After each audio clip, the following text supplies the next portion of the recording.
Assalamualaikum dan hai semua. Dalam episod kali ini, kita akan berkenalan dengan Reka Educate. Untuk pengetahuan semua, ini merupakan muka hadapan modul Reka Educate. Robot ini telah direka cipta dan dibangunkan oleh pihak kami sendiri. Pengalaman kami mengajar robotik coding di sekolah-sekolah kerajaan dan sekolah swasta membolehkan kami memahami seterusnya mengambil kira keperluan-keperluan pelajar di dalam pembangunan produk kami. Produk ini boleh digunakan sebagai pembelajaran di dalam bilik darjah di SKP kerana ianya dibangunkan menggunakan mikro pengawal open source Arduino Uno, iaitu sebuah lagi mikro pengawal yang bagus dan digunakan secara meluas, murah dan mudah didapati. Papan mikro pengawal yang tidak eksklusif di mana ia boleh menggunakan mana-mana Arduino Uno atau peranti masukan dan keluaran yang berada di pasaran. Ia boleh menggunakan banyak aplikasi dan bahasa pengaturcaraan grafik seperti M-Block yang menggunakan Scratch dan Mixly yang menggunakan Blockly dan bahasa pengaturcaraan teks seperti Arduino IDE yang menggunakan C Language, pengaturcaraan open source yang mempunyai banyak library modul pembelajaran yang dikongsikan di internet. Aplikasi M-Block sudah dipelajari oleh murid terutama di dalam subjek RPT iaitu buku teks KPM. Ia juga sesuai untuk pelajaran murid sekolah di mana papan mikro pengawal mudah dikendali. Ianya terus boleh digunakan dari kotak. Penyambungan terus peranti penderia atau keluaran ke mikro pengawal tidak menggunakan wayar jumper. Sambungan akan jauh lebih mudah dan teguh. Ia juga dilengkapi modul pembelajaran lengkap dalam bahasa Malaysia, memudahkan eksplorasi ilmu antara guru-guru dan pelajar-pelajar di sekolah-sekolah KPM di mana bahasa pengantar utama adalah bahasa Melayu. Banyak sumber pembelajaran dan library di internet. Ini juga sesuai untuk pembelajaran di luar bilik darjah seperti pertandingan inovasi yang memerlukan peranti masukan dan keluaran. Produk ini mempunyai 4 jenis peranti masukan dan 3 jenis peranti keluaran. Ianya mudah untuk dinaik taraf dengan port-port yang disediakan menggunakan peranti-peranti serasi dengan Arduino di pasaran yang sedia ada. Ia juga boleh dinaik taraf dengan murah dan cepat dengan peranti-peranti komunikasi serasi dengan Arduino di pasaran sesuai untuk projek-projek IoT. Para penonton dah sedia? Mari mulakan penggambaran dengan Reka Educate. Sebelum itu, mari kita mendalami apa yang ada pada papan Reka Educate. Fungsi utama papan Reka Educate sebagai papan penyambung yang menyambungkan peranti penderia, peranti pergerakan dan sumber kuasa kepada mikro pengawal. Seperti yang pernah diterangkan sebelum ini, dengan papan Reka Educate, peranti penderia dan peranti keluaran boleh terus disambungkan pada mikro pengawal tanpa menggunakan wayar.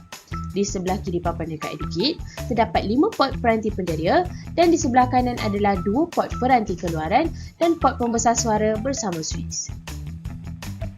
Mikro pengawal yang digunakan pada Reka Educate adalah Arduino Uno. Arduino Uno berfungsi mengawal papan reka berdasarkan pengaturcaraan yang ditulis sama ada menggunakan pengaturcaraan grafik seperti Scratch atau teks seperti C++. Terdapat 5 komponen penderia yang boleh disambungkan kepada port peranti penderia pada papan Reka Educate. Penderia yang pertama ialah butang tekan. Butang tekan ialah switch dalam bentuk butang atau tombol kecil. Butang tekan sama seperti kulit manusia yang mengesan sentuhan atau ditekan. Contoh penggunaan butang tekan adalah pada loceng pintu dan butang nombor pada kalkulator. Seterusnya ialah penderia bunyi. Penderia bunyi ialah suatu peranti untuk mengesan bunyi. Ia bertindak seperti telinga manusia dan kekuatan bunyi yang dikesan boleh dilaras. Contoh penggunaan penderia bunyi adalah sebagai pengesan bunyi bising di dalam sebuah bangunan. Komponen yang ketiga adalah penderia meter upaya. Meter upaya ialah sebuah perintang boleh ubah di mana rintangan boleh diubah menggunakan tombol atau gelangsa. Meter upaya boleh mengesan kedudukan tombol atau gelangsa mengikut pusingan ke arah jam atau lawan jam. Contoh penggunaan meter upaya adalah untuk mengawal kecerahan atau kemalapan lampu di rumah dan kawalan kelantangan bunyi pada televisyen anda. Komponen yang keempat adalah penderia infrared. Penderia infrared digunakan untuk mengesan kehadiran objek di hadapannya. Jarak objek yang dikesan boleh dilaras. Contoh penggunaan penderia infrared adalah untuk mengesan penceroboh di kawasan rumah. Sekarang, mari kita lihat peranti keluaran. Peranti keluaran yang pertama adalah pembas. Pembas merupakan peranti suara yang boleh menukarkan isyarat audio kepada isyarat bunyi. Contoh penggunaannya adalah sebagai pengera. Anda pasti pernah menemui buzzer dalam pertandingan kuis atau pertunjukan permainan yang berbeza. Mari kita lihat peranti keluaran yang seterusnya. Siapa tahu peranti keluaran ini seperti apa? Seperti lampu isyarat, betul tak? Inilah LED satu warna yang mempunyai kecerahan yang tinggi dan bersaiz kecil. Ia mempunyai 3 warna iaitu merah, kuning dan hijau. Bukan sahaja ia mampu untuk menyalakan atau memadamkan, ia juga boleh mengawal kecerahan LED. Contoh penggunaan LED satu warna adalah sebagai lampu isyarat di jalan raya atau di kilang. Sekarang, mari kita lihat peranti keluaran yang terakhir. Sebelum ini, anda telah dikenalkan kepada LED satu warna. Sekarang, kita kenali pula jalur LED pelbagai warna. Terdapat 8 LED pelbagai warna pada jalur LED. Kepelbagaian warna dan kecerahan setiap LED pada jalur boleh dikawal secara individu. Contoh penggunaan LED pelbagai warna adalah untuk menghias pesta atau sesebuah bangunan. Selain daripada peranti keluaran yang sudah diterangkan, papan reka EduKit juga mempunyai port pembesar suara. Port pembesar suara ini boleh dipasang pembesar suara luaran sebagai alternatif kepada pembas. Suis di bahagian atas port pembesar suara digunakan untuk memilih. Apabila diletakkan pada INT, bunyi akan didengari daripada pembas. Apabila diletakkan pada EXT, bunyi akan didengari daripada pembesar suara. Reka EduKit juga terdapat port naik taraf tau. Apa itu port naik taraf? Port naik taraf membolehkan beberapa komponen elektronik lain disambung pada papan reka EduKit. Antaranya ialah motor. Motor DC ialah peranti yang menukarkan tenaga elektrik kepada tenaga kinetik.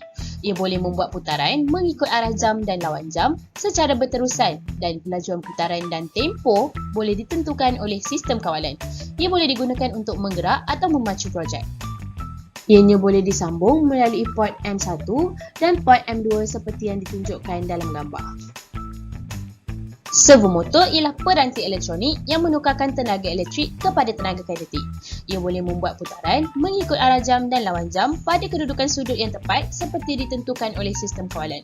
Putaran biasanya antara sudut kosong sehingga 180 darjah. Ia boleh digunakan untuk menggerak bahagian projek dengan tepat. Port yang boleh digunakan untuk menyambung motor servo dan reka ialah port servo 1, servo 2 dan servo 3. Kemudian adalah I2C LCD. I2C LCD ialah modul paparan yang mudah digunakan. Ia boleh menjadikan paparan lebih mudah dan dapat mengurangkan kesukaran pengegodan. Paparan LCD juga boleh digunakan pada port naik taraf iaitu pada port I2C 1 dan I2C 2. Komunikasi persisian bersiri antara muka iaitu SPI membolehkan pertukaran data bersiri iaitu 1 bit pada satu masa antara dua peranti. Satu dipanggil induk dan satu lagi dipanggil hamba. SPI beroperasi dalam mod duplex penuh. Ini bermakna data boleh dipindahkan ke kedua-dua arah pada masa yang sama. Ini bermaksud papan reka boleh disambung ke papan reka yang lain melalui mikro pengawal menggunakan port SPI.